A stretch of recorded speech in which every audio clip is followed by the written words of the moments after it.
चलिए आज हम बताएंगे क्लास 12 हिस्ट्री का वीवीआई सब्जेक्टिव क्वेश्चन आंसर जो फर्स्ट चैप्टर हड़प्पा सभ्यता से मोस्ट वीवीआई क्वेश्चन लिया गया है जो बोर्ड एग्जाम में बार बार पूछे जाते हैं।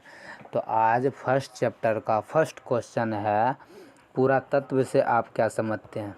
फर्स्ट क्वेश्चन क्या है, पुरातत्व से आप क्या समझते हैं। तो इसका आंसर है पुरातत्व वह विज्ञान है जिसके माध्यम से, पुरातत्व वैसा चीज़ है जिसके माध्यम से, जिसके द्वारा पृथ्वी के गर्भ में, मतलब पृथ्वी के गर्भ मतलब पृथ्वी के अंदर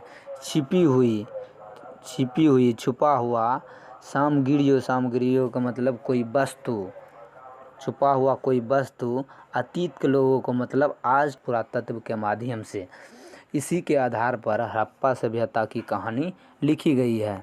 हड़प्पा सभ्यता कहानी इसी पे लिखी गई है। तो इसका आंसर है, लिखिएगा, पुरातत्व वह विज्ञान है जिसके माध्यम से पृथ्वी के गर्भ में छिपी हुई सामग्रियों की खुदाई कर अतीत के लोगों को भौतिक जीवन का ज्ञान प्राप्त किया जा सकता है।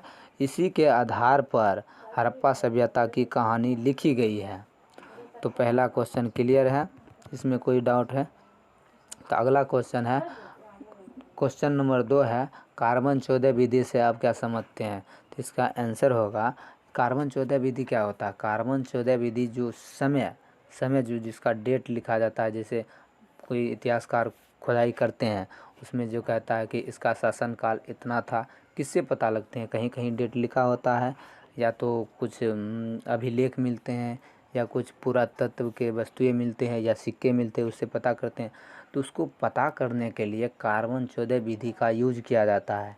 इससे तिथि निर्धारण करने में सहायता मिलती है।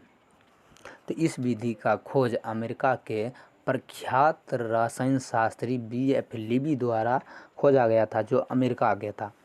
तो इसका आंसर है, इसका आंसर लिखिएगा, कार्बन 14 विधि का आंसर लिखिएगा।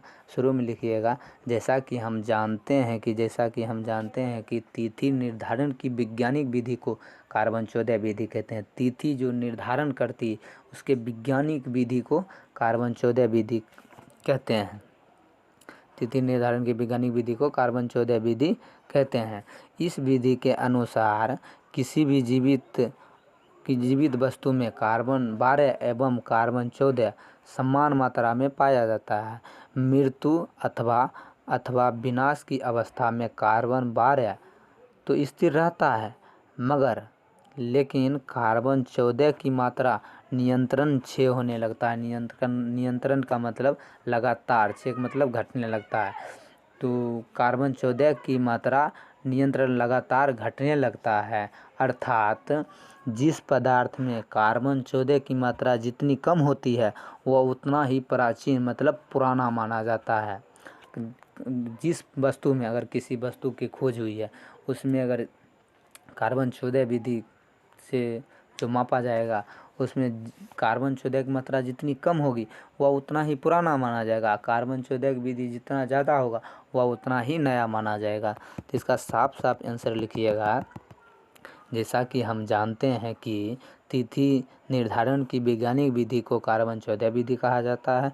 इस विधि के अनुसार किसी भी जीवित वस्तु में कार्बन 12 एवं कार्बन 14 समान मात्रा में पाया जाता है।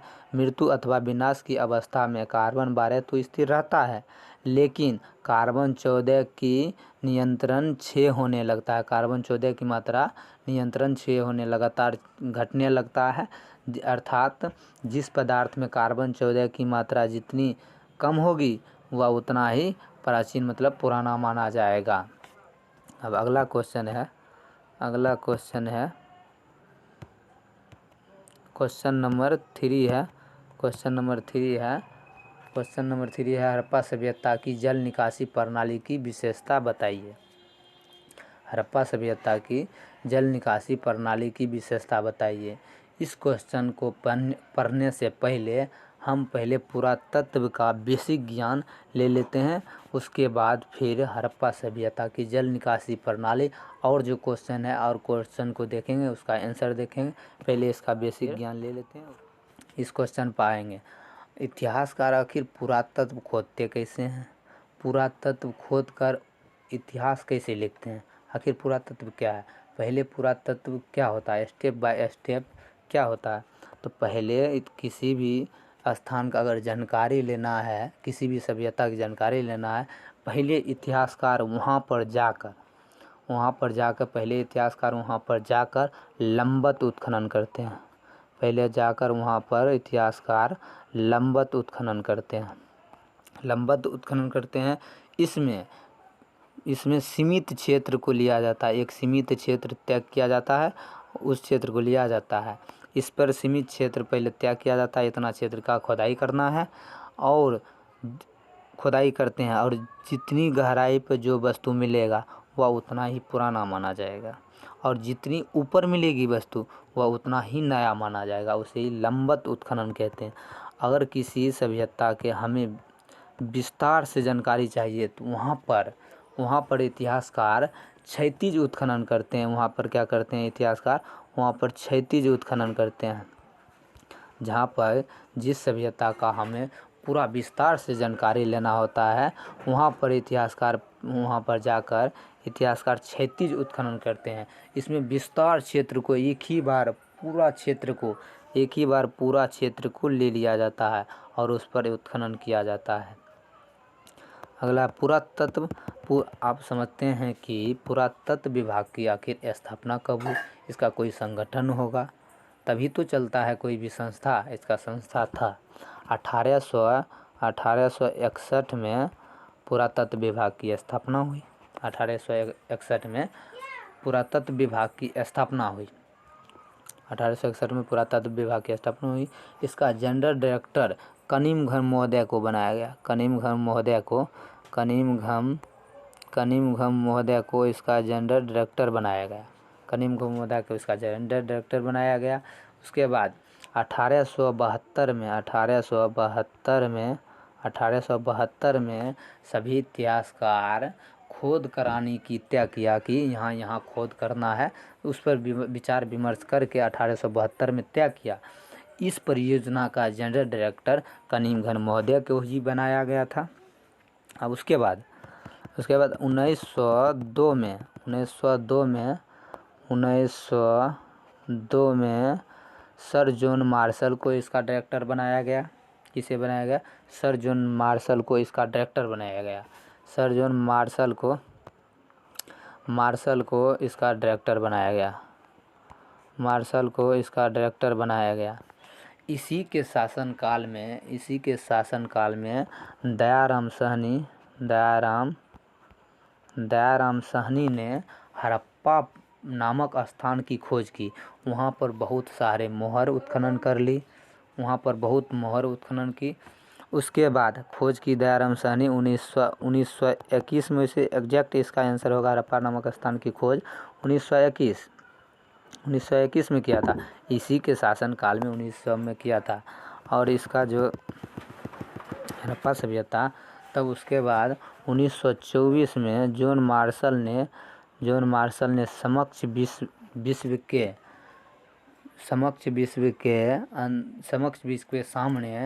सामने एक नई सिंधु घाटी सभ्यता की अलाउंस मतलब घोषणा कर दी 1924 में। किसने किया था?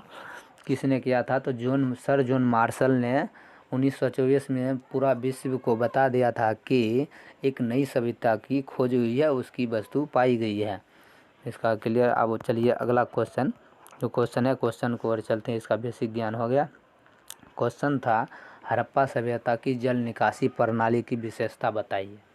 हड़प्पा सभ्यता की जल निकासी प्रणाली की विशेषता बताइए। तो इसका आंसर होगा हड़प्पा सभ्यता के एक और प्रमुख विशेषता उनकी प्रभावशाली जल निकासी प्रणाली था। यहाँ के अधिकांश भवनों में निजी कुएं एवं स्नानागार होते थे। भवन का कमरा, रसोई घर, स्नानागार, शौचालय आदि, इन सभी का पानी भवन के छोटी नाली से निकलकर गली के नाली में आता था। यहाँ छोटी नाली से निकल कर गली के नाली में आता था। और गली के नाली को मुख्य सड़क मतलब मेन रोड के दोनों ओर बनी पक्की नालियों से जोड़ा गया था। जो गली का नाली था उसको मेन रोड से जोड़ा गया था, और जो भवन से छोटी नाली गुजरती थी उनको गली के नाली में जोड़ा गया था। जो मेन रोड था उसमें जब पानी आता था और मेन रोड के जो बगल में दोनों साइड जो नाला बनाया गया था वो सीधा शहर के बाहर गंदे पानी को बाहर निकाल देता था। देखिए एक रोड पहले यहाँ पर एक रोड है, जैसे ये मेन रोड है, दोनों साइड नाला बना हुआ, नाला बना हुआ। उसके बाद एक गली गया है, एक गली हो गया। इसके बाद इधर छोटी नाला जो अंदर का जो घर है वो छोटी नाला गया। ये घर वाला पानी इसमें आएगा, दोनों साइड बना देते हैं। घर वाला पानी जो घर है भवन जो स्नानागार है, स्नानागार का पानी इसमें पहले आएगा। इसमें छोटी नाली से आया, गली के नाली में मिल गया, इधर से आया गली के नाली में मिल गया। अब गली के नाली को इधर मेन रोड के साइड जो दोनों साइड जोड़ दिया गया। और इस नाली में पानी गिरता था, पहले छोटी नाली से आया गली के नाली में आया। गली के नाली से मेन रोड के जो साइड पक्की से जो बनाया गया था उसको मेन रोड के किनारे वाले सड़क को जो बगल में जो मेन रोड में था नाली उसमें जोड़ दिया गया। इस नाली से होकर पानी शहर के बाहर चला जाता था। इसमें एक मेन होल बनाया गया था साफ़ करने के लिए। जगह पर बीच बीच में मेन होल बनाया गया जिससे कचरा निकालने में सुविधा होती थी। तो चलिए इसका आंसर सही से पढ़ लेते हैं। हड़प्पा सभ्यता के एक और प्रमुख विशेषता उनकी प्रभावशाली जल निकासी प्रणाली था। उसका जल निकासी प्रणाली था। यहाँ के अधिकांश भवन में निजी कुएं एवं स्नानागार होते थे। भवन का पानी, कमरा का पानी, रसोई घर का पानी, स्नानागार का पानी, शौचालय का पानी आदि सभी का पानी भवन के बगल में छोटी नाली से निकल कर गली के नाली में आता था। गली के नाली को मुख्य सड़क जो मेन रोड था, मुख्य सड़क के दोनों ओर बनी पक्की नालियों से जोड़ा गया था। नाली के सफाई के लिए बीच बीच में एक मेन होल बनाया गया था जिससे कचरा निकाला जाता था। अब अगला क्वेश्चन है, इस स्लाइड का अगला क्वेश्चन नंबर 4 है। हड़प्पा सभ्यता के सड़क व्यवस्था पर प्रकाश डालिए। क्वेश्चन क्या है, हड़प्पा सभ्यता के सड़क व्यवस्था पर प्रकाश डालिए। तो इसका आंसर है मोहनजोदड़ो की एक प्रमुख विशेषता उसकी समतल सड़कें थी। सड़कें कैसी थी? तो समतल मतलब बराबर। मोहनजोदड़ो की एक और प्रमुख विशेषता उनकी समतल सड़कें थी, सड़कें बराबर थी। यहाँ की हड़प्पा सभ्यता के मुख्य सड़क मेन रोड जो था 9.15 मीटर चौड़ी थी। इसकी चौड़ाई जो था 9.15 मीटर चौड़ी थी। जाल पद्धति के कारण सड़कें एक दूसरे को समकोण पर काटती थी। जो नगर में एक योजना होता है, एक नगर नियोजन में एक योजना होता है जो नगर निर्माण करते हैं, उसमें एक जाल पद्धति होता है जो सड़कें एक दूसरे को ऐसे आता था समकोण पर काटती थी। सड़कें एक दूसरे को कहाँ पर काटती थी? समकोण पर। सभी आकर समकोण पर काटते थे। सड़कें एक दूसरे को समकोण पर जाल पद्धति के अनुसार इसका तैयार किया गया। जाल पद्धति के कारण सड़कें एक दूसरे को समकोण पर काटती थी जिससे नगर कई भागों में विभक्त हो गया। सड़कें जिससे हुआ क्या? समकोण पर काटती थी, सड़कें कई भागों में विभक्त हो गया।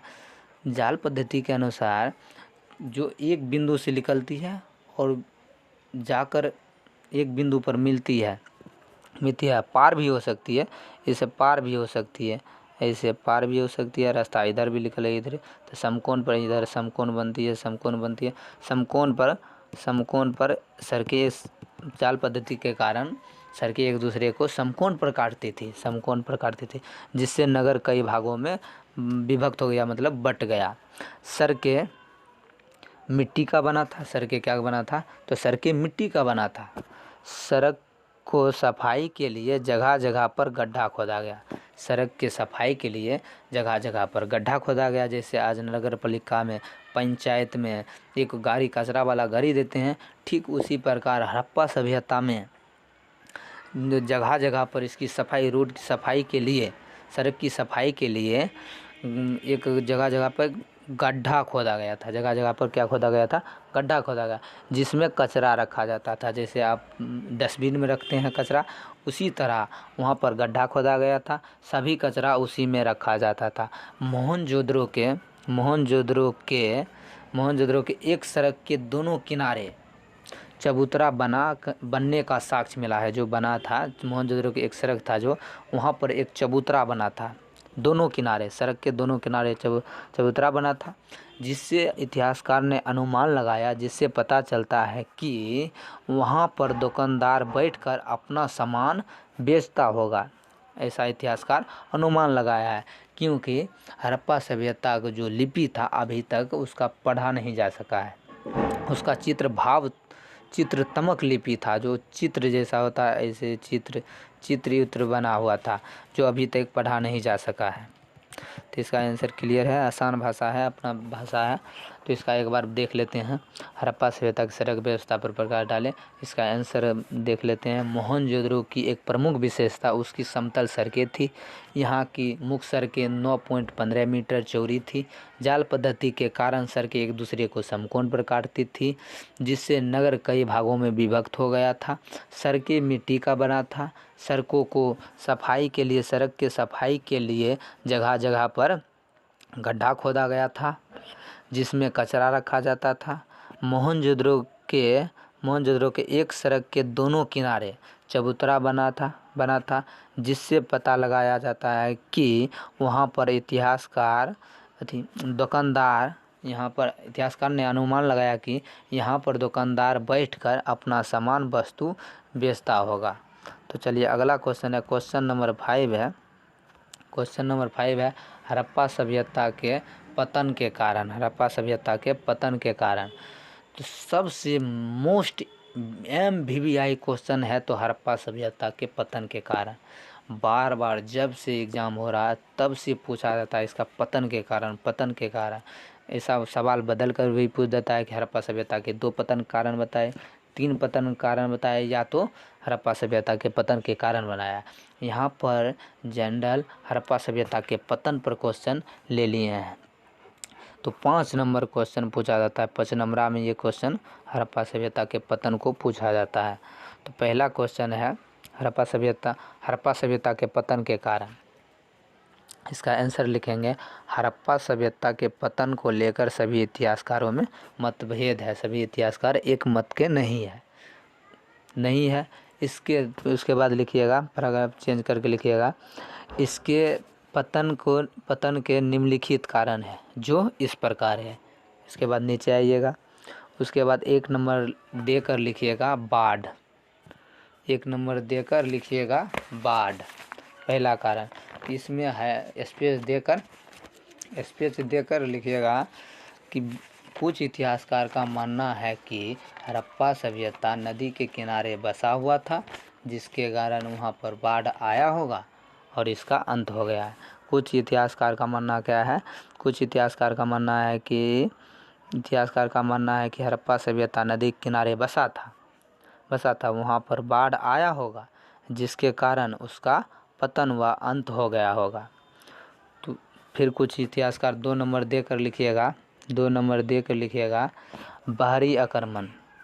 कुछ इतिहासकार का मानना, स्पेस देकर लिखिएगा, कुछ इतिहासकार का मानना है कि हड़प्पा सभ्यता पर बाहरी आक्रमण हुआ है, अर्थात आर्यों ने हड़प्पा सभ्यता पर आक्रमण किया था, जिसके कारण हड़प्पा सभ्यता का पतन हो गया।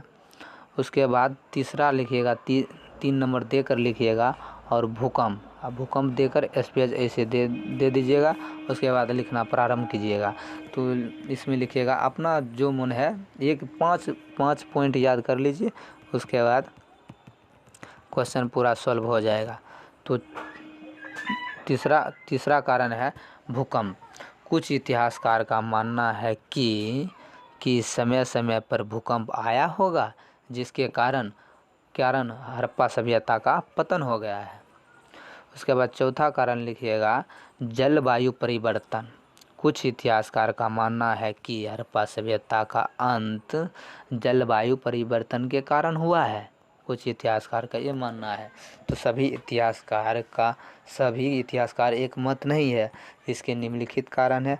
आप 2 3 4 5 कारण लिख दीजिएगा। उसके बाद 5 नंबर के 80 शब्द पूछते हैं, आराम से पूर जाएगा इसका। तो आप पढ़ लेते हैं एक बार। देखिए, इसमें याद करने का शॉर्ट ट्रिक है। पहले ये हेडिंग देना है, ये लिखने का तरीका है। उसके बाद कारण है, उसके बाद पॉइंट में याद कर लीजिएगा। एक बाढ़ याद कीजिए, बाढ़। दूसरा बाहरी आक्रमण, तीसरा भूकंप, चौथा जलवायु परिवर्तन। 4 पॉइंट याद कीजिए। उसके बाद अपना मन से जो लिखना है। कुछ इतिहासकार का मानना है कि हड़प्पा सभ्यता नदी के किनारे बसा था, यहाँ पर बाढ़ आई होगी, जिसके कारण हड़प्पा सभ्यता का अंत हो गया। सभी पॉइंट में अपना जो जिससे रिलेटेड है, जिसे भूकंप से रिलेटेड है तो भूकंप से रिलेटेड लिखिए। बाढ़ से मतलब दहाड़ से रिलेटेड है, दहाड़ से लिखिए। अगर बाहरी आक्रमण मतलब विदेशों में जो विदेश का आदमी जो व्यापार उपार करते थे, आर्यों के लोग ने इतिहासकार बताया, आर्यों के लोग ने आक्रमण किया था। पॉइंट याद कीजिए, उसके बाद क्वेश्चन सॉल्व हो ही जाएगा। अगला क्वेश्चन है क्वेश्चन नंबर 5। क्वेश्चन आज के लिए इतना ही। 5 नंबर क्वेश्चन है। क्वेश्चन नंबर मिस्टेक है, 5 नंबर क्वेश्चन हो गया। अगली एक और वीडियो आएगी पार्ट 2। इसका पार्ट 2 एक और वीडियो आएगी पार्ट 2। इसका एक और वीडियो आएगी पार्ट 2। ये है पार्ट 1। उसमें भी बहुत ही महत्वपूर्ण क्वेश्चन अभी बचा हुआ है। जैसे अन्नागार से क्वेश्चन पूछ लिया जाता है। अन्नागार से क्वेश्चन पूछा जाता है। एक है असनन्नागार से क्वेश्चन पूछा जाता है। असनन्नागार से क्वेश्चन पूछा जाता है। उसके बाद सिंचाई व्यवस्था से पूछा जाता है। उसके बाद लिपि के बारे में पूछा जाता है। और जो भी क्वेश्चन है उसका सामाजिक जीवन, धार्मिक जीवन, राजनीतिक